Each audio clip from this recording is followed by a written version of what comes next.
स्वागत है आप सभी का आपके अपने YouTube channel BH study point पर। और मेरा नाम है सूरज शाह। तो आज के इस वीडियो में हम बात करने वाले हैं क्लास 12 की पॉलिटिकल साइंस के चैप्टर 4 के बारे में, जो कि आपके समकालीन विश्व राजनीति वाली बुक से है। तो चैप्टर का नाम है सत्ता के नए केंद्र। पहले इस चैप्टर का नाम था सत्ता के वैकल्पिक केंद्र, लेकिन CBSE ने इसका नाम बदल के सत्ता के नए केंद्र रख दिया है। तो हमें न्यू सिलेबस और न्यू बुक के अकॉर्डिंग करना है, ठीक है। तो सबसे पहले मैं आपको थोड़ी सी हिस्ट्री बता देता हूँ जितने भी चैप्टर्स आपने कर लिए हैं। तो जो सबसे पहले आपने चैप्टर फर्स्ट, इसका नाम है शीत युद्ध का दौर, उसमें आपने क्या पढ़ा था? उसमें आपने पढ़ा था कि जैसे ही द्वितीय विश्व युद्ध की समाप्ति होती है, द्वितीय विश्व युद्ध के बाद एक और युद्ध सामने आता है जिसमें युद्ध तो नहीं होता है, वास्तविक युद्ध नहीं होता है, लेकिन युद्ध की स्थिति बनी रहती है, तनाव की स्थिति बनी रहती है, संघर्ष की स्थिति बनी रहती है, लेकिन वास्तविक युद्ध नहीं होता है, जिसे हमने क्या नाम दिया था? जिसे हमने नाम दिया शीत युद्ध। ये जो शीत युद्ध था ये किसके किसके बीच में हुआ था? तो ये USA और USSR के बीच में ये युद्ध हुआ था। युद्ध नहीं हुआ था, युद्ध की स्थिति बनी हुई थी, तनाव की स्थिति बनी हुई थी, लेकिन युद्ध नहीं हुआ था। तो ऐसे में इन दोनों के बीच में बिल्कुल महाशक्ति बनने की होड़ लगी थी। फिर आपने सेकंड चैप्टर में क्या पढ़ा? सेकंड चैप्टर का नाम है दो ध्रुवीयता का अंत। उसमें आपने क्या पढ़ा कि USSR का अंत हो जाता है कब? 25 दिसंबर 1991 में इसका अंत हो जाता है। तो ऐसे में जब एक महाशक्ति का अंत हो जाता है तो दूसरी महाशक्ति, तो USA जो है एकमात्र महाशक्ति बचती है और पूरी दुनिया जो है एक ध्रुवीय हो जाती है, दो ध्रुवीय से एक ध्रुवीय हो जाती है और अमेरिका का वर्चस्व बढ़ जाता है।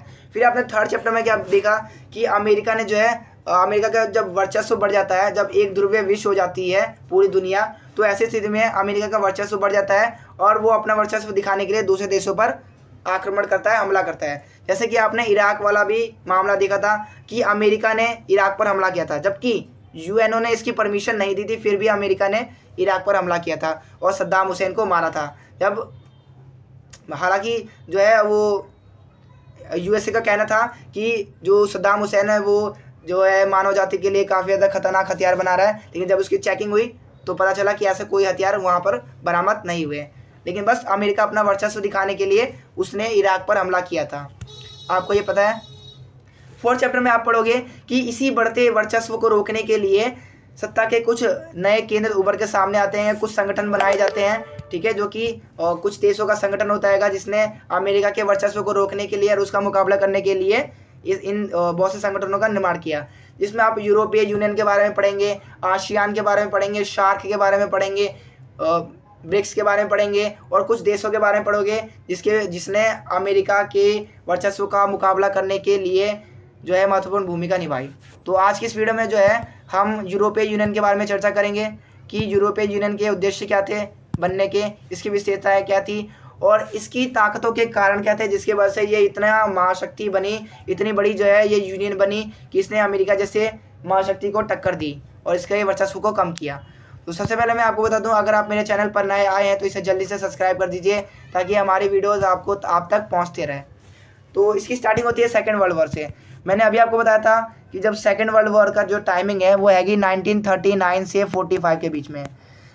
आप ये नोट डाउन कर लीजिए, आपके एग्जाम में 100% आने की गारंटी है कि आपसे पूछा जा सकता है बोर्ड एग्जाम में, नहीं तो आप फिर आने वाले एग्जाम में, कि अमेरिका के द्वारा जो जापान पर बम गिराए गए थे उन बमों के नाम क्या थे और वो कौन कौन से शहर पर गिराए गए थे, किस डेट को गिराए गए थे, ये आपसे पूछा जा सकता है। तो मैं आपको बता दूं, जो पहला अमेरिका के द्वारा जापान पर बम गिराया गया था वो गिराया गया था 6 अगस्त 1945 को। 6 अगस्त 1945 को अमेरिका के द्वारा जापान के हिरोशिमा नामक शहर पर ये परमाणु बम गिराया गया था, जिसका नाम था लिटिल बॉय, इसका नाम था लिटिल बॉय, ठीक है। और जो दूसरा परमाणु बम गिराया गया था अमेरिका के द्वारा जापान के नागासाकी नामक शहर में, वो गिराया गया था 9 अगस्त 1945 को, जिसका नाम था फैटमैन। ये दो बम थे जो कि अमेरिका के द्वारा जापान पर गिराया गया था। ये आपके एग्जाम में पूछे जाने वाले प्रश्न हैं। फिर मैं आपको बता दूं, जो जैसे ही सेकेंड वर्ल्ड वॉर की समाप्ति होती है तो हमें जो है दो महाशक्तियाँ उभरते हुए सामने आती है, पहले के USA और दूसरे है USSR।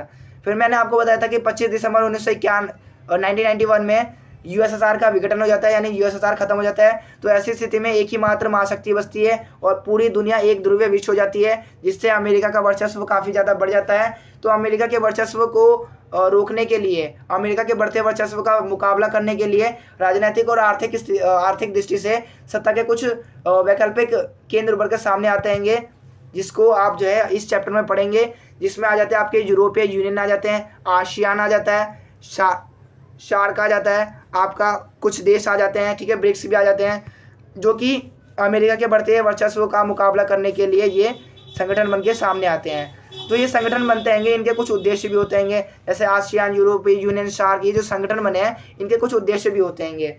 तो इनके उद्देश्य क्या होते हैं, जैसे कोई देश है, ठीक है, तो उसके पड़ोसी देश की समस्याएं भी लगभग में उसके सेम एक जैसी होती है। तो ऐसे में जो देश होते हैं वो आपस में एक संगठन बना लेते हैं और एकजुट मिलकर काम करने के लिए उन्होंने अपना एक संगठन बना लिया, ठीक है, जिसका उद्देश्य था आर्थिक और राजनीतिक विकास करना। तो ऐसे ही यूरोपीय यूनियन, आसियान और शार्क ने भी अपना एक संगठन बनाया, ठीक है, जिसका उद्देश्य भी था कुछ। तो इनका जो उद्देश्य था वो था सदस्य देश यानी जो संगठन में शामिल है उनमें एकता की भावना को मजबूत करना, क्षेत्रीय सहयोग की भावना को बढ़ाना, आपस में व्यापार को बढ़ाना, शांति और भाईचारे की भावना को बढ़ाना। अगर इनके बीच में विवाद हो जाता है तो इनके विवाद को बातचीत से निपटारा करना, इनके विवाद का, ना कि सैनिक कार्रवाई के द्वारा, ठीक है। तो ऐसे संगठन बनाए जाते हैं जिनके उद्देश्य ये से है। हर संगठन के अपने अपने उद्देश्य होते हैं। फिर मैंने अभी आपको बताया था, ये जो हम पार्ट 1 की वीडियो है इसमें हम पढ़ेंगे यूरोपीय यूनियन के बारे में पढ़ेंगे, यूरोपीय संघ के बारे में पढ़ेंगे, ठीक है। इंग्लिश में से यूनियन कहते हैं, हिंदी में से संघ कहते हैं। इसका जन्म किस प्रकार होता है, इसकी स्टार्टिंग कैसे होती है और ये किस प्रकार अमेरिका जैसे महाशक्ति का मुकाबला करने लायक बनता है, इन सभी को हम देखेंगे। मैंने अभी आपको बताया था जब जैसे ही सेकेंड वर्ल्ड वॉर की समाप्ति होती है तो उसके बाद जो सेकेंड वर्ल्ड वॉर के दौरान जो सबसे ज़्यादा हानि पहुँचती है वो यूरोपीय देशों को होती है। जो यूरोपीय देश है उनकी अर्थव्यवस्था पूरी तरह से चरमरा गई थी सेकेंड वर्ल्ड वॉर के बाद, ठीक है। तो ऐसे में जो है यूरोपीय जो देश थे उनकी अर्थव्यवस्था पूरी तरह से चरमरा गई थी। तो ऐसी स्थिति में अमेरिका ने पश्चिमी यूरोप, ठीक है, मैंने आपको बता रखा है कि द्वितीय विश्व युद्ध के बाद में जो पूरा विश्व था वो 2 गुटों में बट गया। पहला था, ठीक है, और जो यूरोप था वो भी 2 गुटों में बट गया। पहला था पश्चिमी यूरोप, दूसरा था पूर्वी यूरोप। जो पूर्वी यूरोप था वो यूएसएसआर के गुट में आ गया और जो पश्चिमी यूरोप था वो यूएसए के गुट में आ गया। जो पश्चिमी यूरोप था वो पूंजीवादी समर्थन था और जो पूर्वी यूरोप था वो साम्यवादी समर्थन था। तो ऐसी स्थिति में जब दूसरे विश्व युद्ध के बाद पश्चिमी यूरोप की अर्थव्यवस्था पूरी तरह से चरमरा गई थी, ठीक है, तो ऐसी स्थिति में अमेरिका ने पूर्वी यूरोप के देशों की आर्थिक सहायता की और इसे ही कहा गया मार्शल योजना। अब आप बोलोगे सर इसे मार्शल योजना ही क्यों कहा गया, क्योंकि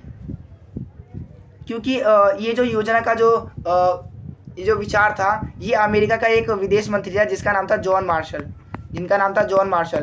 उनके द्वारा जो है ये विचार लाया गया था, इसलिए इस योजना को कहा जाता है मार्शल योजना। कब लाई गई थी, 1947 में लाई गई थी, ठीक है। इसके तहत क्या था, अमेरिका ने यूरोपीय अर्थव्यवस्था के पुनर्गठन के लिए यूरोप के देशों को कुछ आर्थिक सहायता दी जिसे मार्शल योजना के नाम से जाना जाता है।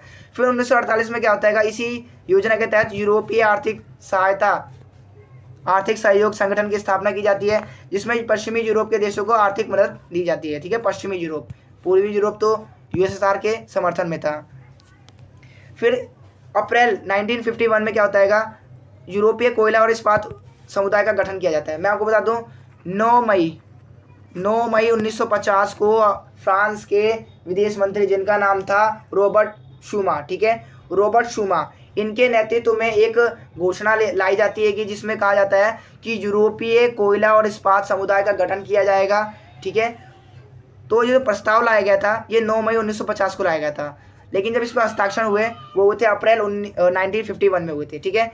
इसलिए 9 मई को जो है यूरोपीय संघ की स्थापना दिवस के रूप में मनाया जाता है 9 मई को, ठीक है।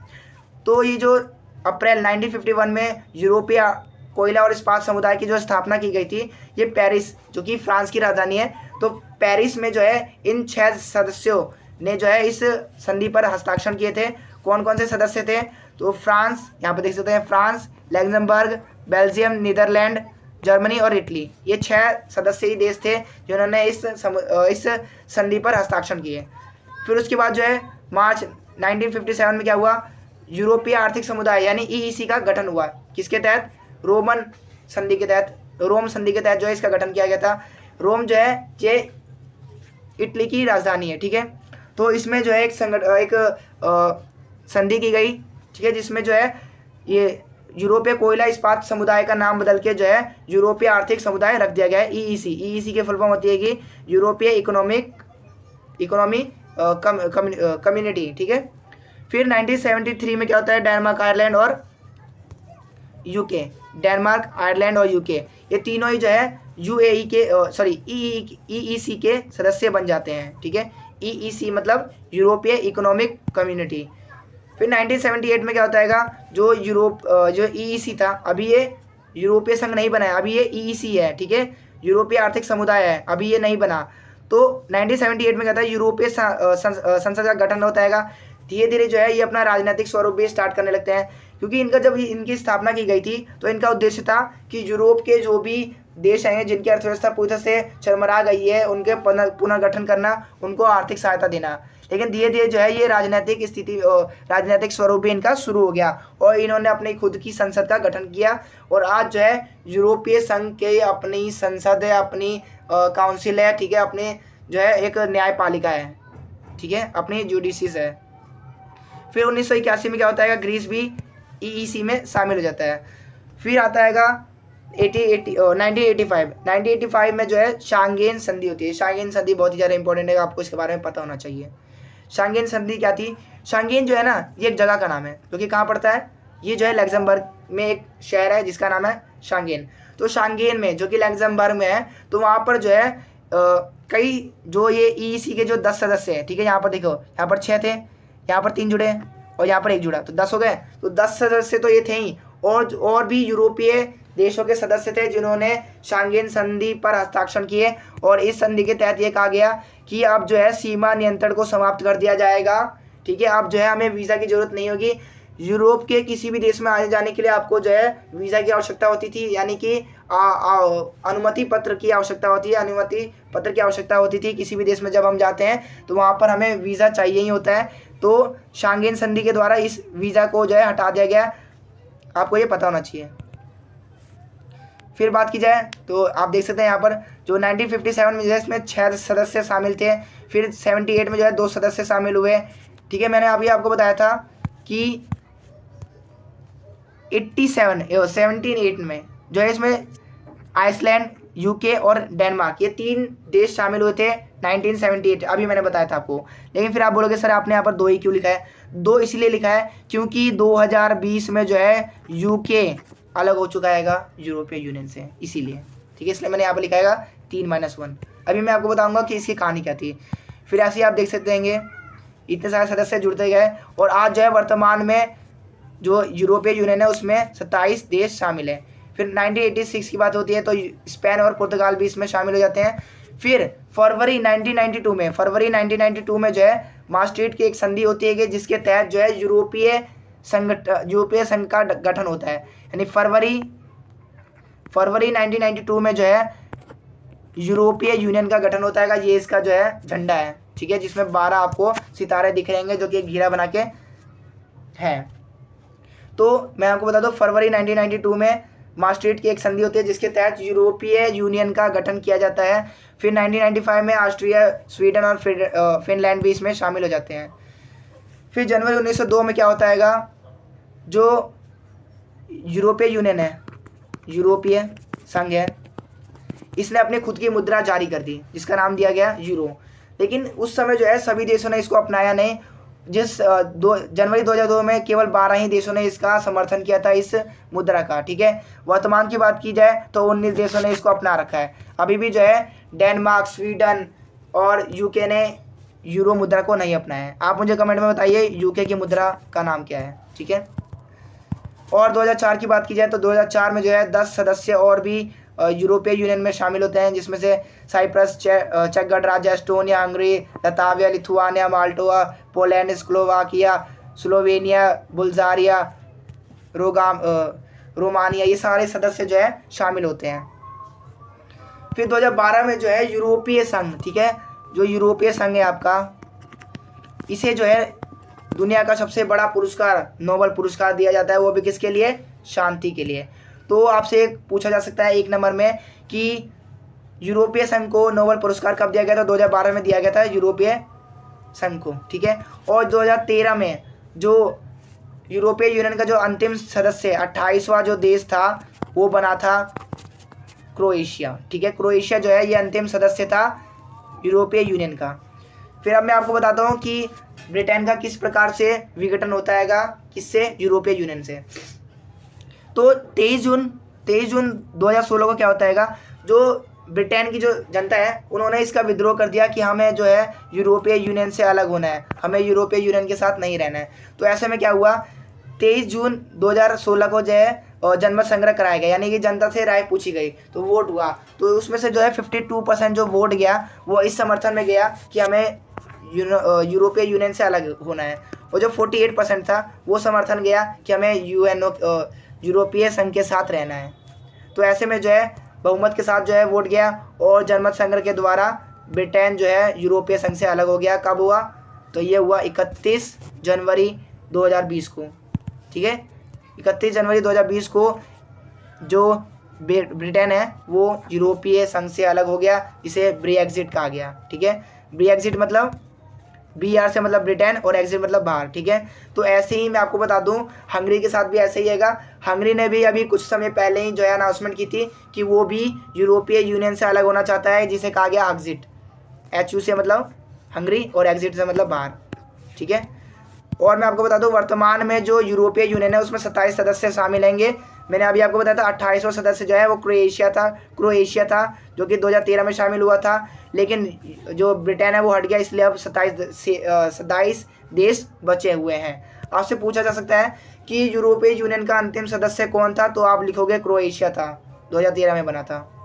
ठीक है, और 2020 में जो है ये 31 जनवरी 2020 में ब्रिटेन जो है यूरोपीय यूनियन से अलग हो गया।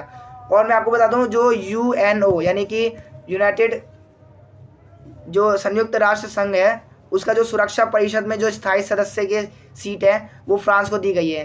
ठीक है, इसलिए जो फ्रांस है वो पूरे यूरोपीय संघ के हित में होकर फैसला लेता है। ठीक है, आप मुझे कमेंट में बॉक्स में बताइए कि UNO में कितने सदस्य हैं जिनके पास वीटो पावर है। बाकी मैंने आपको ये बता ही दिया है कि 2013 में जो है 28वां सदस्य बना था क्रोएशिया, और अभी तक कुल जो है 27 सदस्य आएंगे यूरोपीय यूनियन में। अब आप जान लीजिए यूरोपीय यूनियन है क्या। मैंने आपको सीधे बता दिया है यूरोपीय यूनियन क्या है। ये यूरोप के महत्वपूर्ण देशों का एक ऐसा संघ है जिसमें मुख्य रूप से 27 देश शामिल हैं, जिसमें फ्रांस, पेरिस, स्पेन, पुर्तगाल, जर्मनी, लग्जमबर्ग, डेनमार्क इत्यादि शामिल है। ठीक है, और यूरोपीय यूनियन का अपना झंडा है, अपना राष्ट्रगान है और स्थापना दिवस भी है जो कि मनाया जाता है 9 मई को। मैंने आपको रीज़न बता दिया, 9 मई 1950 को फ्रांस के विदेश मंत्री रॉबर्ट शूमा ने जो है एक घोषणा लाई थी जिसके बारे में मैंने आपको बता दिया, यूरोपीय कोयला और इस्पात समुदाय के गठन की। ठीक है, तो इसके बाद जो है अपना खुद की मुद्रा भी है जिसका नाम है यूरो।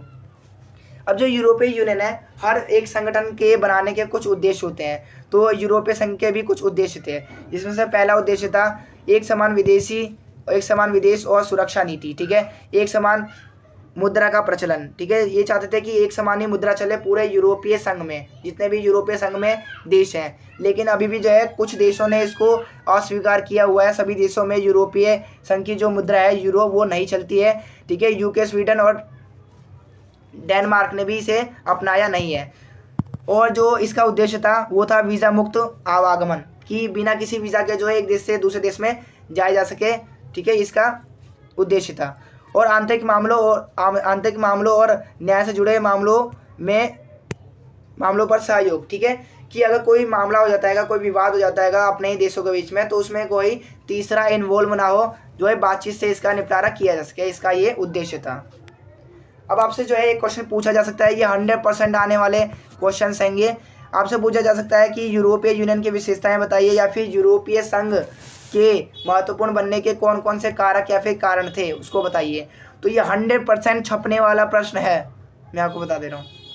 तो इसका आंसर में आप क्या लिखोगे कि यूरोपीय यूनियन की विशेषताएं या फिर इसके ताकतवर बनने के कारण कौन कौन से हैं। तो यूरोपीय यूनियन, EU मतलब यूरोपीय यूनियन है। तो जो यूरोपीय यूनियन है ने आर्थिक सहयोग वाली संस्था से बदलकर राजनीतिक संस्था का रूप ले लिया। ठीक है, सबसे पहले जो है ये यूरोपीय यूनियन का गठन किया गया था ताकि ये पश्चिमी यूरोपीय देशों की आर्थिक स्थिति को सुधार सके। जिन देशों की अर्थव्यवस्था बिगड़ चुकी है उसका पुनर्गठन किया जा सके, इसके लिए इस संगठन की स्थापना की गई थी।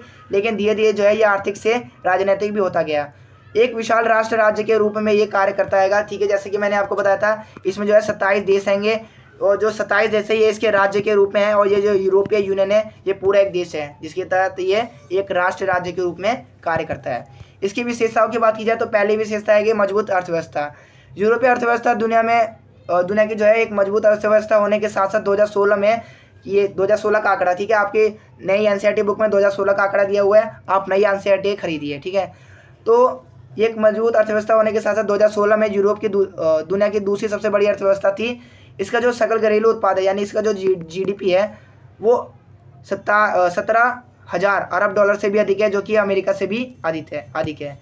तो आप देख सकते हैं कि अमेरिका जो है एक अकेला देश है, और जो यूरोपीय यूनियन है ये पूरा 27 देशों का एक संघ है, तो इसलिए जो है इसकी जो जीडीपी है ये अमेरिका से अधिक है।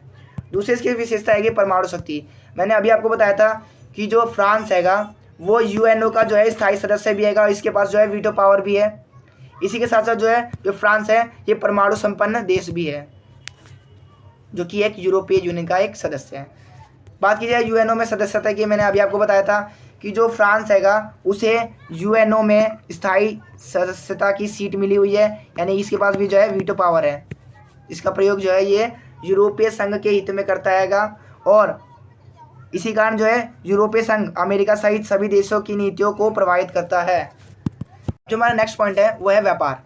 तो विश्व व्यापार में इसकी भागीदारी यूएसए से 3 गुनी ज़्यादा है, ठीक है, यानी जो यूरोपीय संघ है उसकी जो भागीदारी है व्यापार में वो यूएसए के 3 गुने के बराबर है। तो आप देख सकते हैं कि यूरोपीय यूनियन में जो है 27 देश है और अमेरिका एक अकेला आएगा, ठीक है। और जो इसकी मुद्रा है यूरो, ठीक है, यूरोपीय यूनियन की मुद्रा का नाम क्या है, यूरो। ये जो है यूएसए की डॉलर के प्रभुत्व के लिए खतरा बन गई है, क्योंकि ज़्यादातर देश ने इसे अपना लिया है, ठीक है, और इसकी जो डिमांड बढ़ती जा रही है कि इसकी जो ग्रोथ हैगा वो बढ़ते जा रहेगा। इसकी आर्थिक शक्ति का प्रभाव यूरोप, एशिया और अफ्रीका के देशों पर है। विश्व व्यापार संगठन, मैंने बताया था WTO, ठीक है, वर्ल्ड ट्रेड ऑर्गेनाइजेशन के अंदर एक महत्वपूर्ण समूह के रूप में ये कार्य करता है। यह इसकी विशेषता हो जाएगी। इसकी अन्य विशेषता है कि मजबूत सैन्य शक्ति। मैं आपको बता दूं जो यूरोपीय संघ के पास जो दुनिया की दूसरी सबसे बड़ी जो है सेना हैगी, और अमेरिका के बाद जो सबसे ज़्यादा सेना पर जो खर्च करने वाला जो देश है यानी जो संघ है वो यूरोपीय यूनियन ही है। इसके अन्य विशेषता में बात की जाए तो जो इसका संचार और प्रौद्योगिकी है ये भी काफ़ी ज़्यादा डेवलप हैगा, ठीक है। इसके मामले में जो है ये दूसरे नंबर पर आता है अमेरिका के बाद, संचार और प्रौद्योगिकी के मामले में ये दूसरे नंबर पर आता है। अंतर्राष्ट्रीय मामलों में हस्तक्षेप। अंतर्राष्ट्रीय संगठन के तौर पर राजनीतिक, आर्थिक और सामाजिक मामले में हस्तक्षेप करने में ये सक्षम है यूरोपीय यूनियन। मैंने आपको बताया था कि जो फ्रांस हैगा, फ्रांस को यूएनओ में स्थायी सदस्यता की सीट मिली हुई है, जिसके कारण जो है ये यूरोपीय संघ के हित में ही फैसले लेता है। अगर कोई भी फैसला अगर यूरोपीय संघ के विरुद्ध जाता है जरा सा भी, तो ये जो है अपने वीटो पावर का प्रयोग करता है और उस जो निर्णय है उसको बदल देता है। और इसका प्रतीक की बात की जाए तो इसका अपना झंडा आएगा, अपना राष्ट्रगान आएगा और स्थापना दिवस है जो कि 9 मई को मनाया जाता है। इसके पास अपनी मुद्रा है जिसका नाम है यूरो, ठीक है। और इसके झंडे की बात की जाए तो आप यहाँ पर इसका झंडा देख सकते हैं। तो इसके झंडे में जो है 7 सितारे आपको दिख रहे होंगे जो कि सोने के कलर के आएंगे। ये आपस में घेरा बनाए हुए हैं जो कि ये दर्शाते हैं ये लोगों की एकता और मेल मिलाप का प्रतीक हैगा। इस प्रकार जो यूरोपीय यूनियन है ये एक विशाल राष्ट्र राज्य के रूप में कार्य करता है। मैंने अभी आपको बताया था जो यूरोपीय यूनियन है इसमें 27 देश रहेंगे जो कि राज्य की तरह रहेंगे, और यूरोपीय यूनियन एक देश है। तो इस प्रकार जो है यूरोपीय यूनियन एक राष्ट्र राज्य की तरह कार्य करता है। आई होप आपको इतना समझ में आ गया होगा। अभी आपने पढ़ा कि यूरोपीय यूनियन की क्या क्या विशेषताएं थी। अब इसकी कमियों की बात की जाए तो सदस्य देशों में अपनी विदेश नीति और सुरक्षा नीति कई बार एक दूसरे के खिलाफ भी हो जाती है। जैसे कि आपने जो है इराक वाला मुद्दा देखा था। तो इराक वाला मुद्दा में क्या था, जो अमेरिका ने इराक पर जो हमला किया था, ठीक है, अमेरिका ने ये तर्क दिया था कि इराक में जो सद्दाम हुसैन है उन्होंने मानव जाति के अंत करने के लिए खतरनाक हथियार बनाएंगे। तो यूएन ने जो है उस समय हथियार की परमिशन नहीं दी थी, लेकिन फिर भी अमेरिका ने जो है इराक पर हमला किया था और वहाँ के जो लीडर थे जिनका नाम था सद्दाम हुसैन उनको मारा था, ठीक है। लेकिन जब बाद में इसका खुलासा हुआ तो उनके पास जो है कोई भी हथियार ऐसे नहीं पाए गए थे जो कि मानव जाति के लिए खतरनाक हो, ठीक है। तो ऐसी स्थिति में जब हमला किया गया था अमेरिका के द्वारा इराक पर, तो ऐसे में जो ब्रिटेन था जो कि उस समय यूरोपीय यूनियन का सदस्य था, 2020 में जाके वो यूरोपीय यूनियन से अलग हुआ है। उससे पहले वो जब अमेरिका ने इराक पर हमला किया था तब वो यूरोपीय यूनियन का सदस्य था, और तब ब्रिटेन ने जो है इसका समर्थन किया था कि हाँ भाई अमेरिका ने जो किया है वो सही किया है। लेकिन ब्रिटेन और जर्मनी और फ्रांस ने जो है इसे गलत बताया था कि अमेरिका के द्वारा इराक पर हस्तक्षेप करना, इराक पर हमला करना ये गलत है। तो आप देख सकते हैं यहाँ पर कितनी ज़्यादा टकराव की स्थिति बन जाती है इनके बीच में कभी कभी। तो यूरोप के कुछ देशों में यूरो मुद्रा का विरोध, ठीक है, मैंने आपको बताया था कि यूरोप के सभी देशों में यूरो मुद्रा को नहीं अपनाया गया है, ठीक है। डेनमार्क, स्वीडन, यूके, इनमें जो है यूरोपीय यूनियन को नहीं अपनाया गया है, इनकी मुद्रा अलग अलग है। जैसे आप मुझे कमेंट बॉक्स में बताइए यूके की मुद्रा का नाम क्या है। इसके अलावा बात की जाए तो यूरोपीय यूनियन के कई सदस्य देश यूएसए के गठबंधन में थे, और जो है मैंने आपको बताया था 31 जनवरी 2020 को जो है 2020 को ब्रिटेन जनमत संग्रह से यूरोपीय यूनियन से अलग हो जाता है, ठीक है। तो ये था इसकी कमजोरियाँ। आई होप आपको वीडियो पसंद आई हो। अगर आपको वीडियो पसंद आई हो तो इसे जल्दी से लाइक, शेयर एंड कमेंट जरूर कीजिए। Thank you for watching this video. अगर आप चाहते हैं कि इसके सेकंड पार्ट की वीडियो हम जल्दी लाएँ तो आप कमेंट बॉक्स में जल्दी लिख दीजिए।